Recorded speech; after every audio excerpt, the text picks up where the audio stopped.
Hello friends, നമ്മൾ യൂട്യൂബിൽ ഒരു വീഡിയോ അപ്ലോഡ് ചെയ്ത ശേഷം YT സ്റ്റുഡിയോയിൽ അതിന് ടാഗ് കൊടുക്കാറുണ്ടല്ലോ. ഇവിടെ ഞാൻ അപ്ലോഡ് ചെയ്ത ഒരു വീഡിയോയിൽ അതിന് ടാഗ് കൊടുത്തു നോക്കുകയാണ്. ആൻഡ്രോയിഡ് ഫോൺ എന്ന് ടൈപ്പ് ചെയ്ത് എൻ്റർ ചെയ്തു, ശേഷം സേവ് ചെയ്തു. അപ്പോൾ there was a problem saving some changes എന്നാണ് കാണിക്കുന്നത്. ഒന്നുകൂടി സേവ് ചെയ്യാൻ നോക്കിയപ്പോൾ അങ്ങനെ തന്നെയാണ് കാണിക്കുന്നത്. അതെന്തുകൊണ്ടാണെന്ന് നമുക്ക് നോക്കാം. ആദ്യം ക്രോം ഒന്ന് ഓപ്പൺ ചെയ്യാം. ശേഷം m.youtube എന്ന് സെർച്ച് ചെയ്യുക.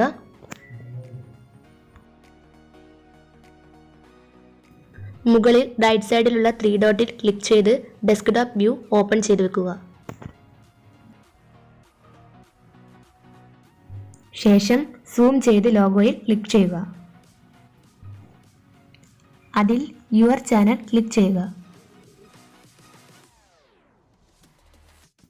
എന്നിട്ട് നമ്മൾ അപ്ലോഡ് ചെയ്ത വീഡിയോയിൽ ക്ലിക്ക് ചെയ്യുക.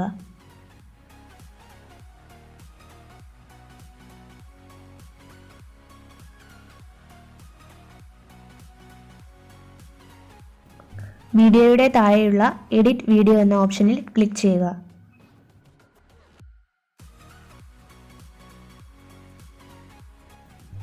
താഴോട്ട് സ്ക്രോൾ ചെയ്ത് നോക്കുമ്പോൾ നമ്മൾ കൊടുത്ത ടാഗുകളൊക്കെ കാണാൻ പറ്റും.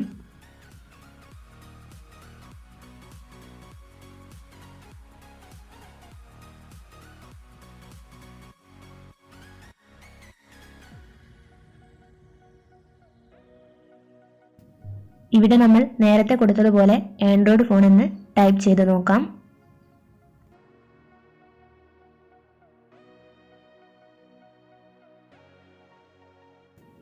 അപ്പോൾ നിങ്ങൾക്കിവിടെ കാണാൻ കഴിയും your tags exceed the allowed character count.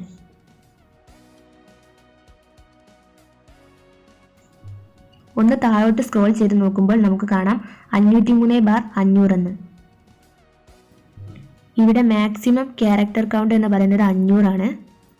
എൻ്റേത് ഇവിടെ 3 ക്യാരക്ടർ കൂടുതലായതുകൊണ്ടാണ് നേരത്തെ ആൻഡ്രോയിഡ് ഫോൺ എന്ന് ടൈപ്പ് ചെയ്തപ്പോൾ there was a problem എന്ന് കാണിച്ചത്.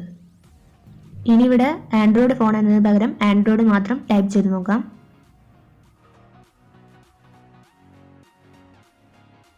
ഇപ്പോൾ 495 ക്യാരക്ടർ കൗണ്ട് ആണുള്ളത്.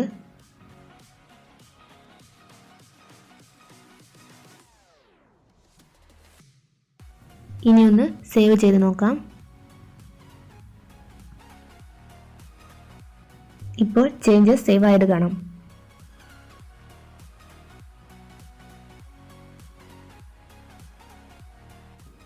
ഇനി നമ്മൾ ടാഗ് കൊടുക്കുമ്പോൾ മാക്സിമം ഉൾക്കൊള്ളിച്ചുകൊണ്ട് തന്നെ 500-ൽ കൂടാതെ 500-ൽ താഴെയായിട്ട് തന്നെ കൊടുക്കുക.